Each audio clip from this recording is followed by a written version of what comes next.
Many of the people Trump has surrounded himself with seem to actively enjoy lying to the public, but for some, the cracks are starting to show. I'm really just a little bit overwhelmed. Because, with the show and all the clips and having everybody here, it's the energy kind of just distracts you from the reality of, what's about to happen. And it really hit me this morning. I want you to know how much I love you guys. I mean that. People throw that term around, but I really love you guys. I feel like I've met so many of you. Some of you I've never even seen, whether it was Eric or Jeremy on the radio show. I chose early on to interact with my audience in kind of a different way, and it's paid me back so many dividends. And there's nothing more incredible than going out at a book signing and someone goes, hey, how'd that treat you gave Lucy the other day work out? And you're like, how'd you know that? Like, you said it on the radio. I'm like, I did?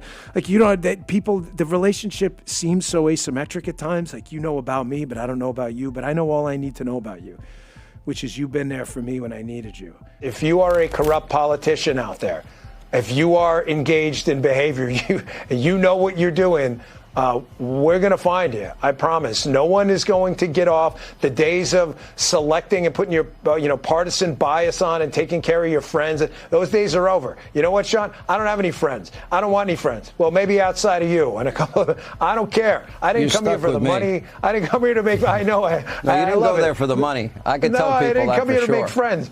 I don't give a damn about friends. I don't have any friends. I don't want any friends. I got my wife, I got you, and I got a small crew of people. So I don't need any friends. But if you're want a friend in D.C., get a dog. We're coming for you. That'll help. Yeah, exactly. You want a friend in D.C., right? Go get a Labradoodle like I have, because there are no friends in D.C. You've been doing this, 30 years? There are no friends here. I mean, I gave up everything for this. I mean, my wife is struggling. I'm not a victim. I'm not Jim Comey. It's fine. I did this, and I'm proud I did it.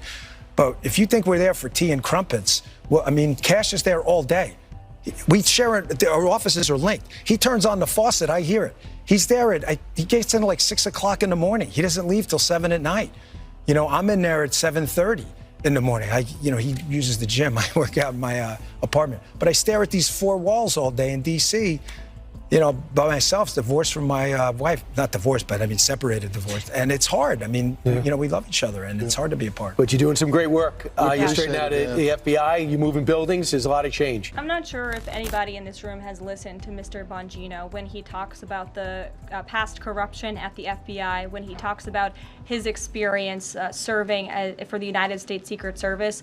This is a man who loves his country and who has honorably served our country in ways that many people have not. He understands the depth of the corruption at these institutions, which the American people reelected President Trump to shake up. And I think it's quite despicable to see many networks in this room who have had chyrons on their television screens labeling Mr. Bongino as a far-right podcaster.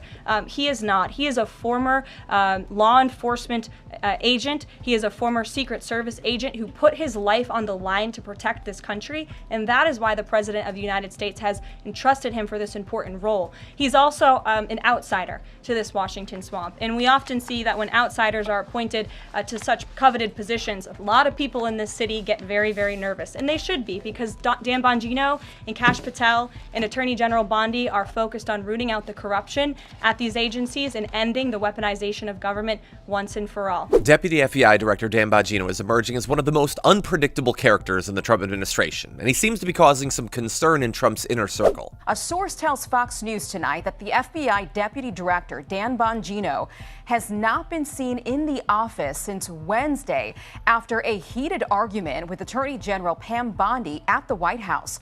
Our correspondent David Spont has this story. A verbal clash between Attorney General Pam Bondi and Deputy FBI Director Dan Bongino at the White House this week over the release of DOJ's Epstein memo.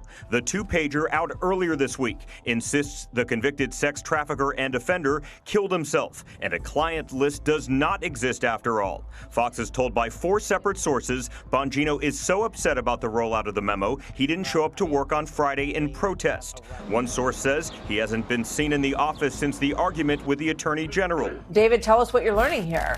Well, Martha, this clearly has been bubbling up over the past few days, but now spilling out into the public between Attorney General Pam Bondi and the Deputy FBI Director Dan Bongino. He took the day off today from work, we're told, because he's so upset about the rollout of the Epstein memo that DOJ released earlier this week. Two sources familiar with the meeting say both were at the White House on Wednesday to discuss a unity path forward with the Trump administration following criticism from the Trump base about a DOJ memo out earlier this week that insisted Jeffrey Epstein's client list never existed and he committed suicide.